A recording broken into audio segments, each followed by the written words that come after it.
Hi, Ismi Prince. എല്ലാവർക്കും black town YouTube ചാനലിലെ പുതിയ വീഡിയോയിലേക്ക് സ്വാഗതം. എന്നൊരു വിശേഷങ്ങൾ എല്ലാവർക്കും സുഖമല്ലേ? എല്ലാവരും ഹാപ്പി അല്ലേ? ഹാപ്പി ആയിട്ടിരിക്കുക. Anything happy life first go on always positive by.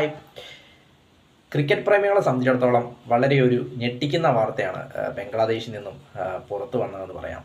കാരണം ബംഗ്ലാദേശിലെ ഏറ്റവും ഫേമസ് ആയ അല്ലെങ്കിൽ ഏറ്റവും പോപ്പുലറായ ക്രിക്കറ്ററായ ഷക്കീബ് അൽ ഹസൻ, അദ്ദേഹത്തിനെതിരെ ഒരു മർഡർ കേസ് വന്നിരിക്കുന്നു. അപ്പോൾ ആ ഒരു ഷോക്കിലാണ് ക്രിക്കറ്റ് ആരാധകരെന്ന് പറയാം. കാരണം ഷക്കീബ് അൽ ഹസനെ സംബന്ധിച്ചിടത്തോളം ബംഗ്ലാദേശിലെ മുൻ ക്യാപ്റ്റനായിരുന്നു. അതോടൊപ്പം ബംഗ്ലാദേശിൻ്റെ ഏറ്റവും മികച്ച ഏറ്റവും മികച്ച ഓൾറൗണ്ടറായിരുന്നു അദ്ദേഹം. ബാറ്റ് കൊണ്ടും ബോൾ കൊണ്ടും ഒരുപോലെ എതിരാളികളെ പേടിപ്പിക്കുന്ന ഒരു പ്രതിഭയായിരുന്നു ഷക്കീബ് അൽ ഹസൻ എന്നത്. അപ്പോൾ അദ്ദേഹത്തിന് ക്രിക്കറ്റ് ജീവിതം എടുത്ത് നോക്കുമ്പോൾ 2006 അദ്ദേഹം ഡെബ്യൂട്ട് ആവുന്നതും 2009 അദ്ദേഹം ക്യാപ്റ്റൻ ആവുന്നതും 3 ഫോർമാറ്റുകളിലും അദ്ദേഹം ക്യാപ്റ്റൻ. 2009 2011 വേൾഡ് കപ്പിലൊക്കെ അദ്ദേഹമായിരുന്നു ക്യാപ്റ്റൻ എന്നത്. 2011 വേൾഡ് കപ്പിൽ ബംഗ്ലാദേശും ആതിഥേയ രാജ്യം, ഇന്ത്യയ്ക്കൊപ്പം ശ്രീലങ്കയ്ക്കൊപ്പം ബംഗ്ലാദേശും ആതിഥേയ രാജ്യമായിരുന്നു.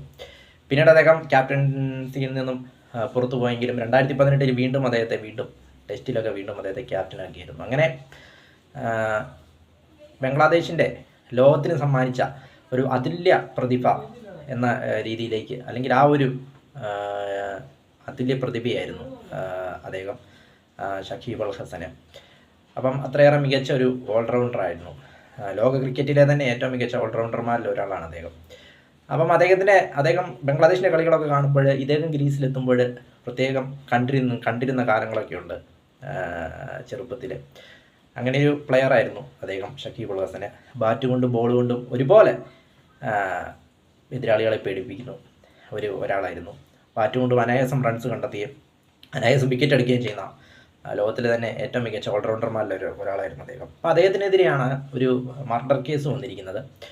അപ്പോൾ അതെന്താണെന്ന് വെച്ചാൽ ബംഗ്ലാദേശിൽ കഴിഞ്ഞിടെയായിട്ട് കുറേ കാലങ്ങളായിട്ട് പ്രക്ഷോഭങ്ങളാണല്ലോ. അപ്പോൾ ഈ വിദ്യാർത്ഥികളും സർക്കാരും തമ്മിലുള്ള ഏറ്റുമുട്ടൽ, അതായത് ഓഗസ്റ്റ് 5 ധാക്കയിലെ അഡോബോർ എന്ന സ്ഥലത്ത് വിദ്യാർത്ഥികൾക്ക് നേരെ വെടിവെപ്പുണ്ടാകുന്നു.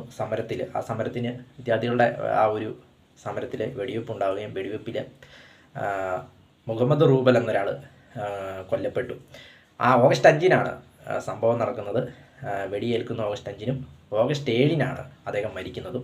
ഒരു തയ്യൽ തൊഴിലാളിയായിരുന്നു അദ്ദേഹം. അപ്പോൾ അദ്ദേഹത്തിൻ്റെ പിതാവാണ് ഓഗസ്റ്റ് 22 അഡാബോർ സ്റ്റേഷനിൽ പരാതിപ്പെട്ടിരിക്കുന്നത്. അതിൽ ഷക്കീബ് അൽ ഹസൻ ഉൾപ്പെടെ 156 പേർക്കെതിരെയാണ് കേസെടുത്തിരിക്കുന്നത്. അതിൽ 28ാമത്തെ പ്രതിയാണ് ഷക്കീബ് അൽ ഹസൻ എന്നത്. ഇതിനെല്ലാം കാരണം എന്താണെന്ന് വെച്ചാൽ ബംഗ്ലാദേശിൻ്റെ, അതായത് മുൻ സർക്കാർ, അതായത് പുറത്താക്കപ്പെട്ട സർക്കാർ, ഇന്ത്യയിലേക്ക് പലായനം ചെയ്ത ഷെയ്ഖ് ഹസീന ഉൾപ്പെടുന്ന ആ ഒരു പാർട്ടി, അവാമി പാർട്ടിയുടെ ഒരു MP ആയിരുന്നു ഷക്കീബ് അൽ ഹസൻ എന്നത്. കഴിഞ്ഞ തെരഞ്ഞെടുപ്പിൽ മുരുകൻ എന്ന മണ്ഡലത്തിൽ നിന്നും അദ്ദേഹം മത്സരിച്ച് വിജയിച്ചിരുന്നു, MP ആയിരുന്നു.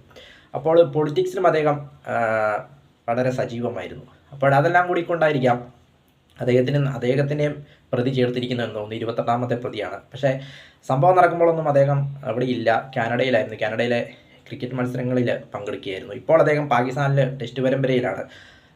ഷെയ്ഖ് ഹസീന ഇന്ത്യയിലേക്ക് പലായനം ചെയ്തു. അതിനുശേഷം ബംഗ്ലാദേശിലേക്ക് പോയിട്ടില്ല. ഷെയ്ഖ് ഹസീന ഇങ്ങോട്ട് പലായനം ചെയ്തപ്പോൾ തൊട്ട് ഷക്കീബ് അൽ ഹസനും വിദേശ രാജ്യങ്ങളിലാണ്. അദ്ദേഹം പിന്നീട് ഒരിക്കലും ബംഗ്ലാദേശിലേക്ക് വന്നിട്ടില്ല. ഇപ്പോഴുള്ളത് ഇടക്കാല സർക്കാരാണ്. നോബൽ സമ്മാന ജേതാവായ ഇടക്കാല സർക്കാരാണ്.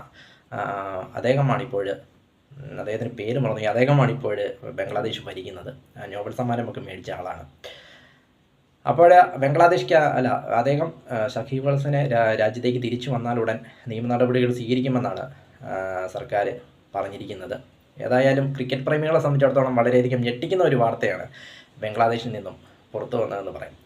വീഡിയോ ഇഷ്ടപ്പെട്ടാൽ ലൈക്ക് ചെയ്യുക, ഷെയർ ചെയ്യുക, കമന്റ് ചെയ്യുക, സബ്സ്ക്രൈബ് ചെയ്യുക. വീണ്ടും പുതിയ വീഡിയോയിൽ കാണാം. അതുവരെയ്ക്കും ടേക്ക് കെയർ, ബൈ.